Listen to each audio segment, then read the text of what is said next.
नमस्कार. मराठा आरक्षणाच्या मुद्द्यावर पुन्हा एकदा राज्यात राजकारण तापण्याची चिन्ह दिसत आहेत. मराठा आरक्षण आंदोलक मनोज जरांगे पाटील यांनी 29 ऑगस्टपासून निर्णायक आंदोलनाची घोषणा करत राज्य सरकारला थेट इशारा दिला आहे. जालना जिल्ह्यातील अंतरवाली सराटी येथे मराठा आंदोलकांची महत्त्वाची बैठक पार पडली.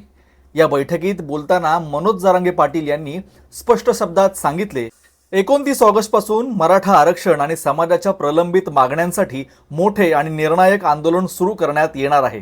जरांगे पाटील यांनी सांगितले की मराठा आरक्षणाच्या आंदोलनाला आता 3 वर्षे पूर्ण होत आहेत. मात्र आंदोलनादरम्यान दाखल करण्यात आलेले अनेक गुन्हे अद्याप मागे घेण्यात आलेले नाहीत. तसेच सरकारकडून मराठा समाजाच्या मागण्यांकडे अपेक्षित गांभीर्याने लक्ष दिले जात नसल्याचा आरोपही त्यांनी केला. यावेळी त्यांनी मराठा समाजाला एकजूट राहण्याचे आणि प्रत्येक घडामोडीवर बारकाईने लक्ष ठेवण्याचे आवाहन केले.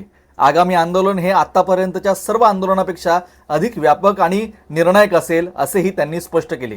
दरम्यान आपल्या भाषणात मनोज जरांगे पाटील यांनी सरकारला थेट इशारा देत म्हटले, 29 ऑगस्टला होणारे आंदोलन शेवटचे आणि निर्णायक असेल. आता एकतर मी राहीन किंवा सरकार राहील.